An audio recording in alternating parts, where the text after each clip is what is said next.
Week எல்லாருக்கும் NEET result வந்திருக்குங்க. எங்களோட எக்ஸ்பெக்டேஷன் படி 7.5 வந்து பார்த்தீங்கன்னா 380 அபோவ் இருந்துச்சு அப்படின்னா சேஃபர் ஜோனுங்க.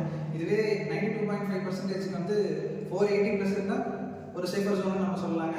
சார் நாங்கள் மார்க் கம்மியாக எடுத்துருக்கோம், இந்த வருஷம் ரிப்பீட் பண்ணலான்னு இருக்கோம், என்ன பண்ணலாம் அப்படின்னா நாங்கள் நம்மளோட அக்ஷயா நீட் அகாடமியில் இப்போ அட்மிஷன் போயிட்டு இருக்குங்க. ஆமாங்க, ஸ்காலர்ஷிப் பேசிஸில் போயிட்டு இருக்குங்க. மறுபடியும் சொல்கிறேன், ஸ்காலர்ஷிப் பேசிஸில் போயிட்டு இருக்குங்க. 375 அபோவ் நான் எடுத்திருக்கேன் 7.5ல அப்படின்னா 100% நாங்கள் ஸ்காலர்ஷிப் ப்ரொவைட் பண்ணுறோங்க. இதுவே 350க்கு மேலே நாங்கள் எடுத்திருக்கோம் அப்படின்னா உங்களுக்கு 75% ஸ்காலர்ஷிப் ப்ரொவைட் பண்ணிட்டு இருக்கோம். 300 to 350 எடுத்துருக்கோம் சார் அப்படின்னா உங்களுக்கு 50% ஸ்காலர்ஷிப் ப்ரொவைட் பண்ணிட்டு இருக்கோம். அதுக்கும் கீழே நாங்கள் எடுத்துக்கிறோம் அப்படின்னா எல்லாத்துக்குமே மார்க் பேசிஸ் நாங்கள் ஸ்காலர்ஷிப் ப்ரொவைட் பண்ணிட்டு இருக்கோங்க.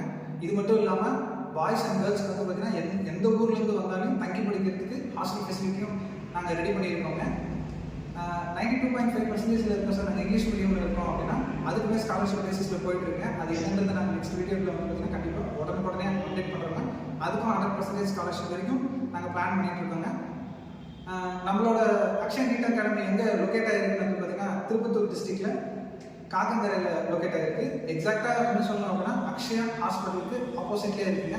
இன்னொரு குட் நியூஸுங்க, நம்ம போர்ட்லேருந்து நெக்ஸ்ட்டு ஸ்மார்ட் பேனலுக்கு நெக்ஸ்ட் வீக்கில் மாறப்போகிறோம். அது அடுத்த வீடியோவில் நாங்கள் அப்லோட் பண்ணுறேங்க. ஃபார் மோர் டீட்டெயில்ஸ் கீழே எந்த டவுட்டாக இருந்தாலும் நாங்கள் டிஸ்கிரிப்ஷனில் எங்களோட நம்பர் கொடுத்துருக்கோம், அதுக்கு கான்டாக்ட் பண்ணுங்கள்.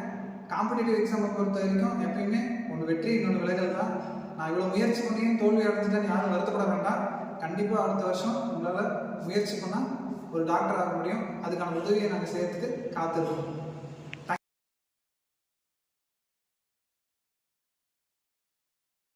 Thanks for watching.